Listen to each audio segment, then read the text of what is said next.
But when you actually take the time to ask questions and listen to a person's story, which, by the way, there's no greater way to love a person than to actually listen to them. Welcome to the Shepherd-Hearted Leader podcast, where we explore topics that help strengthen your ability to care for those under your leadership. In today's podcast, Pastor Nate sits down with best-selling author John Burke, who authored Imagine Heaven and recently released Imagine the God of Heaven. He gets down and talks about his story and what led him into looking into near-death experiences. You do not want to miss this conversation.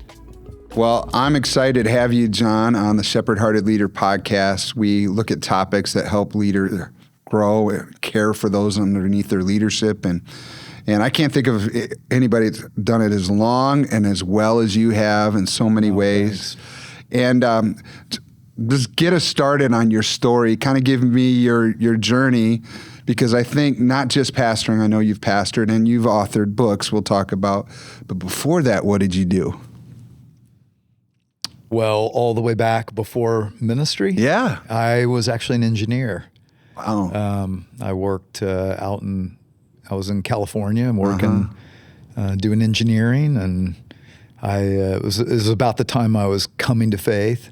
I'd come to faith, but I was just growing, and so that was my And coming to faith was a part of your books, the bigger books that have come out recently. Yeah. Yeah, it goes all the way back when my dad was dying of cancer, and I was an agnostic, and someone gave him the very first research on near-death experiences. And this is like two years after it came out. So this is like in the 78.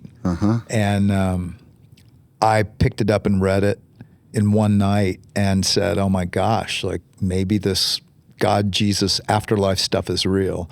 For me as an engineer, I always wanted to know why. I wanted evidence. Like the blind faith thing didn't work for me. So I wanted to know, is there any way you can know this is true? Like not just wishful thinking. And so for me, at that point, it was like several hundred people saying the same thing. I was like, that's interesting. And then I just got really looking back, Nate, you can see how God puts things in your heart, but at the time you didn't know that. Yeah. So I was just so curious, and I kept running into these stories. And so as I was growing in Christ and as I left and went into ministry, I was always trying to make sense of what are these near-death experiences and how do they fit with the scriptures? How do they fit with what God has revealed? And I gave my first evangelistic talk on it in 1989 at the University of California, Santa Barbara. Wow, at the major university. So that's how long I've been at it. But I didn't write on it until 2015 when I wrote Imagine Heaven. And so in your own curiosity, you searched out the truth, and that became a passion for you to help others find Jesus too. Yeah. I think, I left engineering and I actually became a missionary. So my wife and I moved to Russia. Well, that's a big jump from California to Russia. Yes, it was Leningrad when we moved there. Wow. And the city changed to St. Petersburg. We were in the square when that historic event happened. Wow. So we were some of the first Americans to be able to live over there because communism had just fallen. Yeah, so it was an amazing historic time.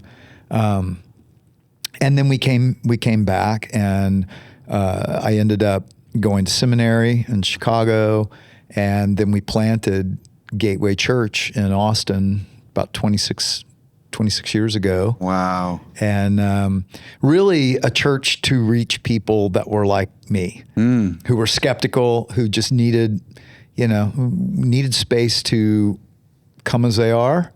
Those were our mottos: come as you are and no perfect people allowed. And we were trying to create a space where people could seek God, explore, have their struggles, but hopefully find a faith that's real and grow with us. So that's so fascinating to me, because how do we discern what God wants us to do? And you followed the burden, the things that God put on your heart, and even planting a church, which is a courageous act on its own. You had a very particular purpose to the church. You wanted that church to reach people that other churches maybe weren't reaching at that time, or creating something brand new to reach people. And then 26 years, that's a long time for you to keep that in front of the people. And if the origin story is we want to reach people away, and now people come, the kind of default is for churches to be serving themselves and forget about those outside. It happens to all of us. It happens regularly. And I found that as a leader, that vision, you know, it leaks, and you have to keep reminding people to. And I think it's all about culture. I mean, the book "No Perfect People Allowed" that I wrote was all about creating the culture of the church that can actually bridge to the culture around you, and can help live out and allow people to experience what the gospel really is about, which is love. It's us learning to love God by how we love and treat one another. Yeah, and so trying to keep a culture like that also sees the outsider and cares, instead of just like, oh, I'm here to meet my friends. Oh, I'm so glad I can see my friends. Right. You have to keep reiterating that till you're sick of it, till you're throwing up on saying it. Yeah, because otherwise gravity just pulls it back to the sinful nature, away from caring for other people. So you pastored all that time, and you have the heart of an evangelist. You care about the people that are away from Jesus. Paul told Timothy to do the work of an evangelist, and Timothy is a pastor. So, I mean, it makes sense how those two things can be in the same place. But somewhere along the line, you began to be burdened to write that book, Imagine Heaven. And, of course, within that are these NDE stories. What began to change or grow in you as you researched it more? So much so that that thing took off. Well, I mean, it didn't happen fast. Literally, for 35 years, I was studying the whole time. Yeah, I mean, wow. I can't explain it, Nate, other than it was something God had put in me to do. I wouldn't even say it that way at the time. It was kind of this. I looked at it kind of like this bizarre obsession. I have no idea why I was so intrigued. What I did is I kept running into them, or I would read, or I would meet people, and the engineer in me would write down all of it, and then I would look at the commonalities, what was consistent and what was different, and so I started kind of like plotting it out and making documents of it. And then I was like, okay, well, how does that fit with the scriptures? And so I'd start searching the scriptures, and, you know, and so many fascinating things that at first, you know, for decades, I was kind of like, I don't know. I mean, these helped me get to faith, but they didn't lead me to faith. It was seeing that the Bible was actually, inspired by God, and I saw that through the prophetic things that actually came true in history, and that's exactly what God said. He said, here's how you'll know it's me. I alone can tell you what's going to happen, and it's going to happen. And I even weave some of that in to the new book, because that always is what had convinced me. But I always was curious, how do these fit? And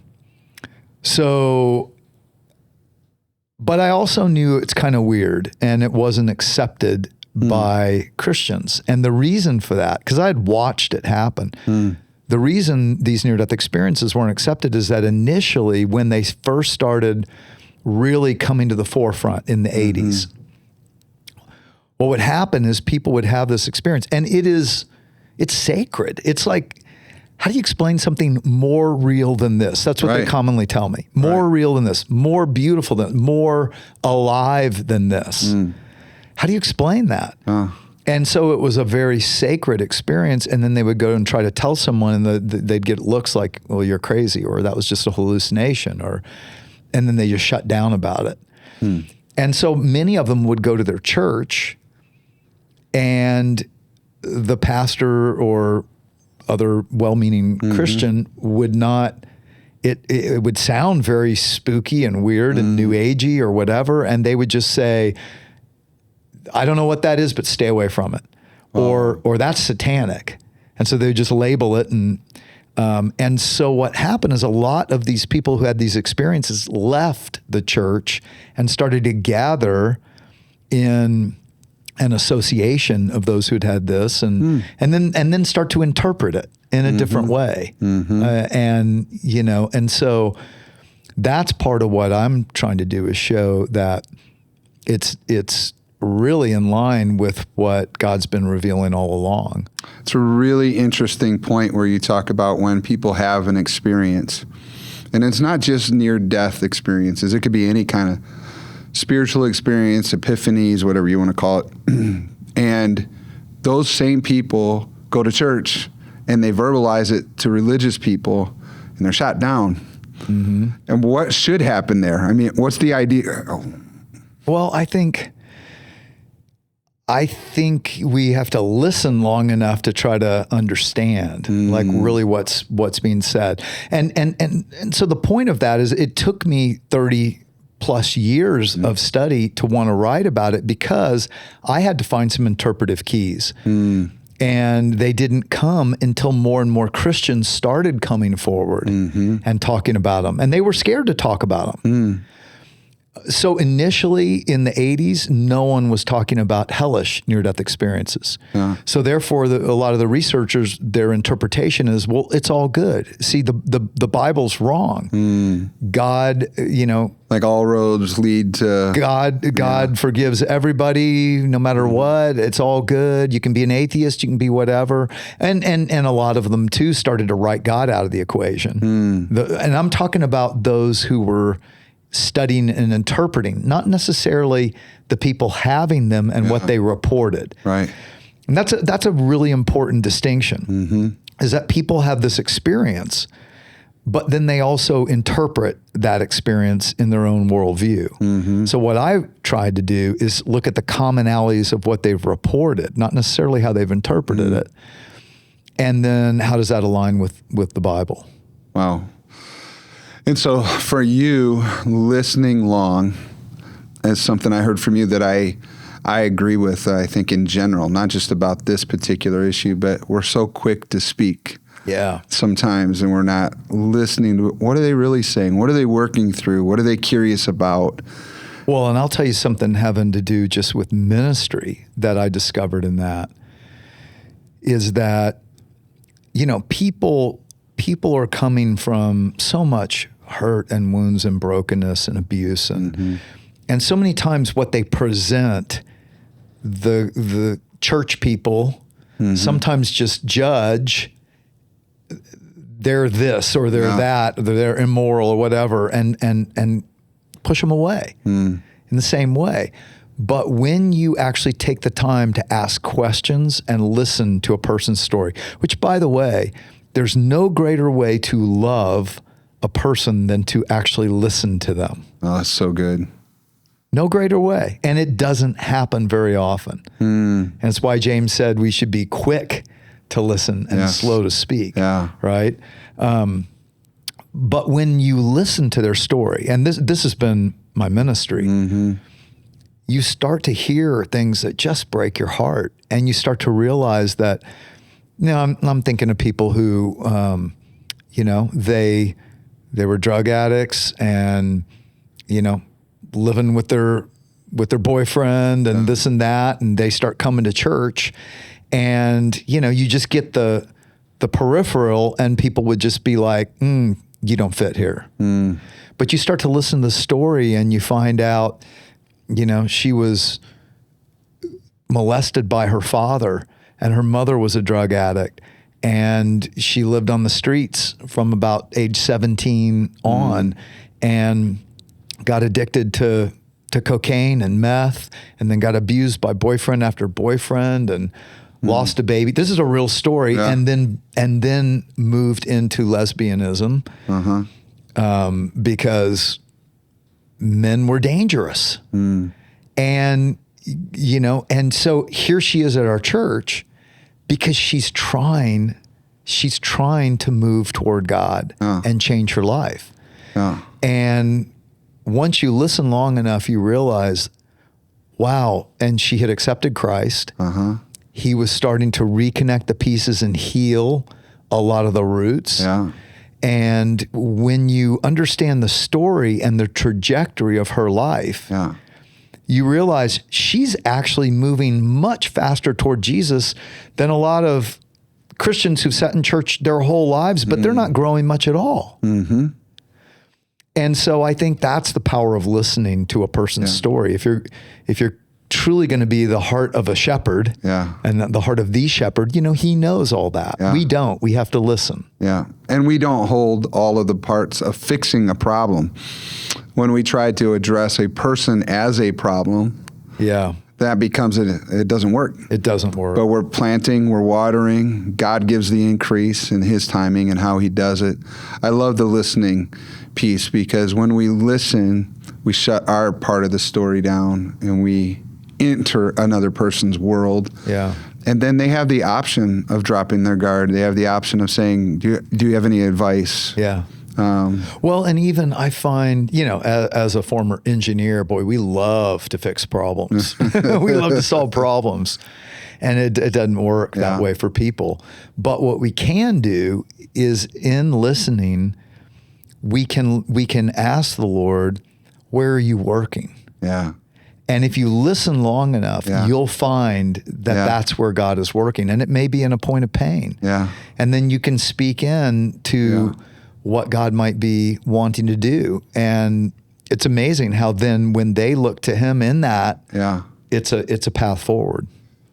That's so good. And I think you can sense your pastor's heart in that. But it's care for people that many times aren't in church or don't feel welcomed in a church.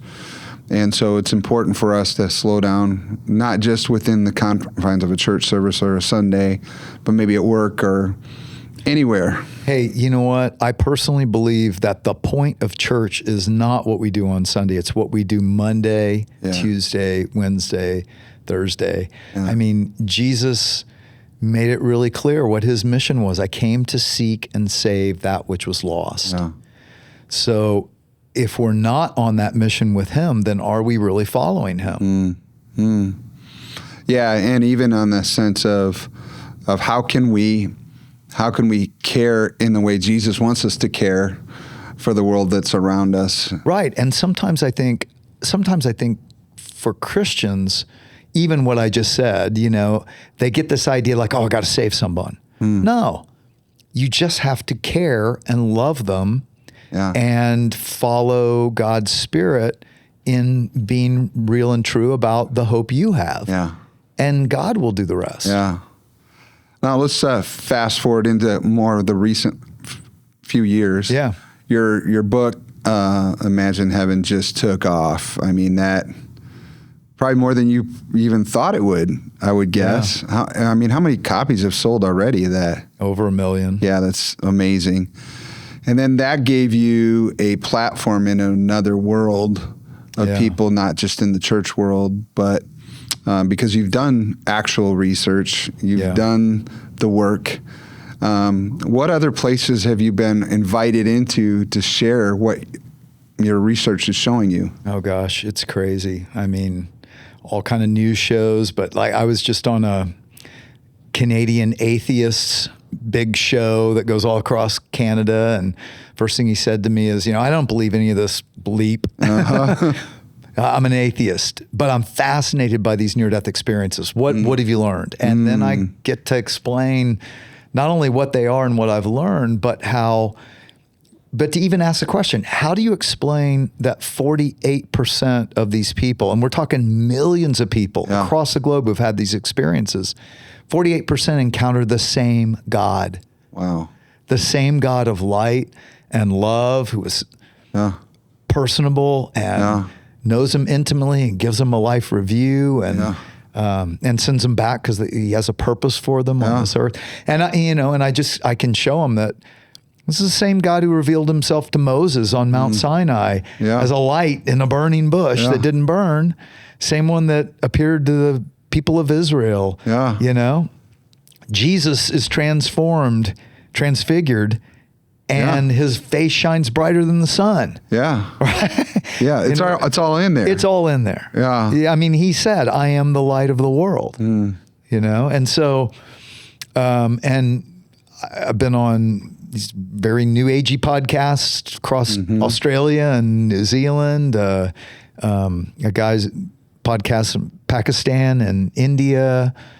So literally this is taking me all over the world because these near-death experiences are something that we have in common because they're medical. You know, the more we have modern medicine resuscitating, bringing back more and more people whose heart has stopped, brainwaves cease, yet they come back saying the same things. It's true across the globe. In this new book, Imagine the God of Heaven, I interviewed 70 people from every continent. And the things they have experienced in the presence of God, you know, that's what I'm trying to do. I'm trying to show the attributes of God and who he's revealed himself to be and the story of God through the scriptures. They bring to life when they claim to be, you know, in his presence. And the reason it's believable is because they paid a great price. You know, most of the people I interview are like CEOs and doctors and lawyers and, you know, commercial airline, but people who don't have any reason to make up a story like that. And they've got the scars to prove that they actually died. You know, they have proof in some cases where the hospital records show they had no heartbeat, you know, no brain waves for an hour and 45 minutes, you know. Wow. And now because that's growing so much, and I think as a pastor, putting my pastor hat on, thinking about time, Jesus is going to return at some point. And once he returns, that's it. We don't get an opportunity to win people to Christ. We don't have. So you've got, it's harvest time. This is that season. And Nate, you know well, because Nate actually helped walk with me in the transition of succession. So I handed the baton of senior pastor of the church that I planted. And Nate helped walk with me through that and did a great job helping in an area I'd never, never been through, because I felt God calling me to speak into this more and more. And here's why, Nate. I truly believe that God is raising up these testimonies all over the globe as evidence of his great love and grace offered to all nations. And even in the past 5 years, I mean, I've been watching these are getting posted on YouTube from all around the globe, and they're getting millions of views in Spain, in Portugal, in India, in, all over. And I believe he is calling me to speak into them biblically, to help people see, God didn't just knock on the door and show up in our age of modern medical research, resuscitation and NDEs. And what they are saying ties to what God's been revealing for 4,000 years. Wow. Yeah, and during our time when I got to come alongside you in Gateway, and you were leading courageously, because it wasn't like you wanted to let go of this church you had birthed. You love Gateway, still love it, and still attend there. So a part of the mission and the vision of the church. But it was because there was a grander call to the world for the gospel. This gospel must be preached all over the world, to the ends of the earth. Well, and I'll tell you, I don't know that this is true, but I suspect it. Anytime evil seems to be on the rise, God raises the testimony of his love and goodness. So think about back in World War II. Hitler's trying to take over the world, and he's trying to annihilate the Jews. And at the same time, first of all, we find in the Dead Sea Scrolls, which verifies 38 of the 39 books of the Bible predating Jesus, and how they survived, how accurately transcribed they've been. And then we also see Isaiah 11 and Isaiah 66, these prophecies where Jesus said, where God said through the prophet Isaiah, in the last days, I'm going to put a sign for all the nations. Yeah. I'm going to regather the scattered people of Israel from the four quarters of the earth. Yeah. Can a nation be born overnight? No. Never happened. Mm-hmm. And yet it did in 1948 with the reformation of Israel. Now, I don't think that means everything Israel does is right and godly and of God, but it's a sign, and God said it was a sign. How can't you see it? How can you not see it? Yeah. Right. And so as evil is increasing, God increases his testimony. Mm-hmm. Well, I see evil increasing. Mm-hmm. A lot of people, I think, do. Yeah. Division, hatred, deception. Yeah. And I think God is raising up these testimonies around the world to say, I am the God of all nations. I always have been. Yeah. What I did through Jesus, I did for all people. Come to me. Yes. And you can see that. So if there were a prophetic time clock, because we don't know when Jesus exactly is going to come back, we can see some of those signs. And 1948 and the reestablishment of Israel was a must. Yeah. It had to happen. That was one of the biggies. It was one of the biggies. And Jesus said in Matthew 24, he said about the signs of the end. Yeah. And, and he said, when you see the fig tree blossom, summer's near. Right? So he said, the signs of nature. Yes. Yeah. He said, even so, when these things start to happen, this generation will not pass away until all is accomplished. Yeah. And I don't know if that, was 1948 and the reestablishment of Israel, the beginning of that time clock for a generation. I don't know. And I don't know how you count that or... Yeah. All we can do is look at some of the signs. It's kind of like what you're talking about with the NDEs with people. We don't know the full totality of a story or what God is trying to do. But I know this. I know that we can't be ignorant. Yeah. And we can't ignore it. We can't... or just take our news from whomever. Right. We still got to go back to the scripture. There's a lot of fear in the world. There's a lot of people. Well, and Nate, I find there are a lot of people who are like really, they're anxious about, is this it? Is this it? Is this the end? And it might sound crass, but what I say is, it's definitely going to happen in your lifetime. Yeah. Your life will end. Yeah, that's good. Right? Yes, it's true. So live every day to the fullest. That's all you can control. Yeah. And how and when, we can't control that. But I'll tell you what my near-death research has shown. Believers do not need to fear death. Even in how it happens. I'm just blown away at how when you cry out to Jesus, he meets you in it.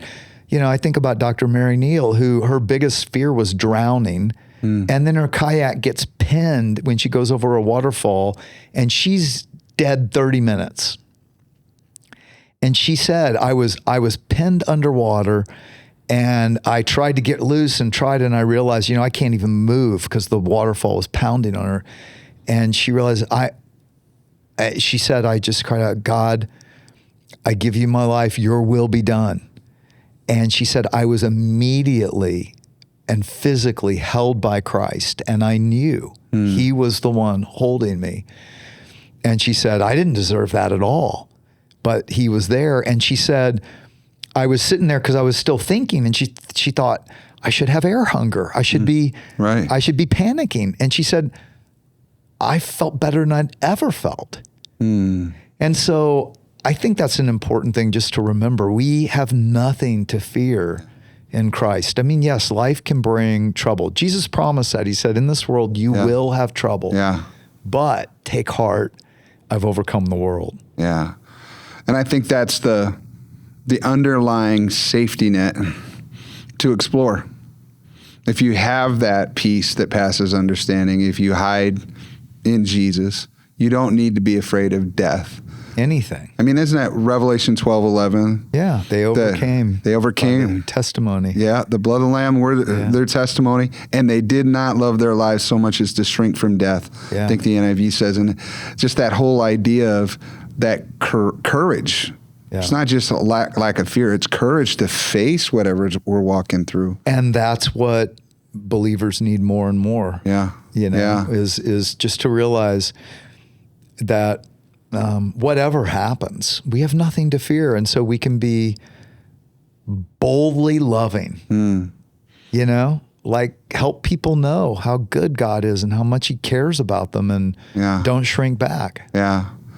I think just take this last part of the podcast today, because you're a deep well, bro. I love what's happening, and I think the future is going to be fantastic as your new book is catching on with people, and it's directing them to the God of heaven, the title of the book, not just a near-death experience, but pointing them to Jesus. People find this funny, but I am not actually interested in near-death experiences. I'm interested in where they point.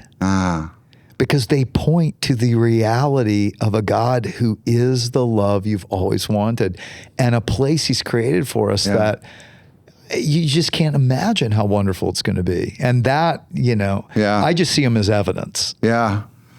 So as that's happening, and you've had courage yourself to step away from, 25 years of pastoring a church. There's an identity that could be wrapped up in that. There's responsibility. You stepped away from that, and your church is doing great, but you're leaping into the unknown, so to speak.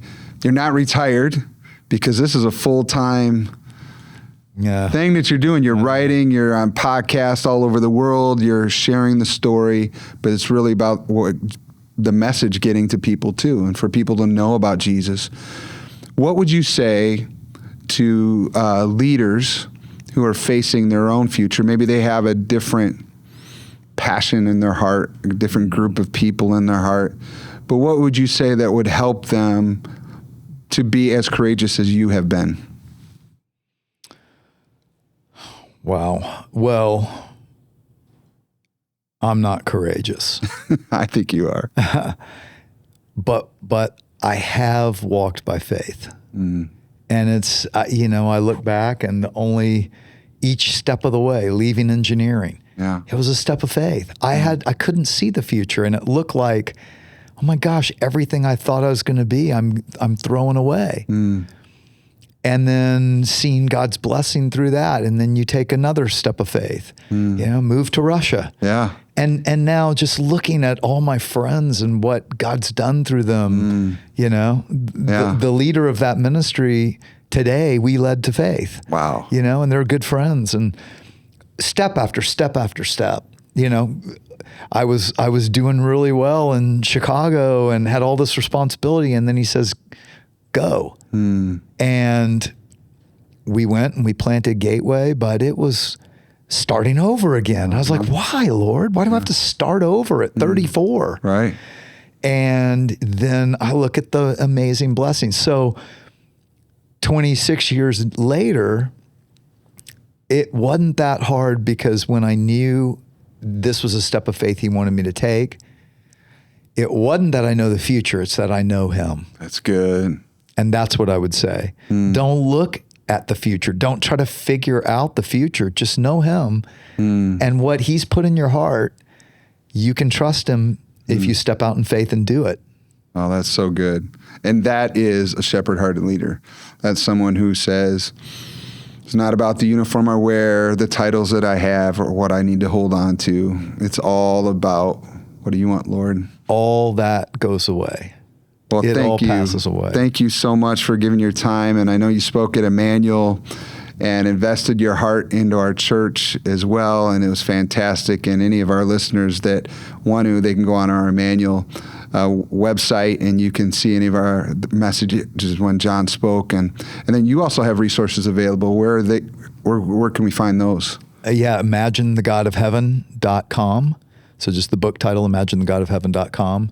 And awesome. Stuff out there. Well, perfect. Well, as we end now, I just want to say thanks again. And I want to encourage all of those that are listening or watching us on the Shepherd Hearted Leader podcast, if you could subscribe or share about what we're doing, I think would make a difference in somebody's life.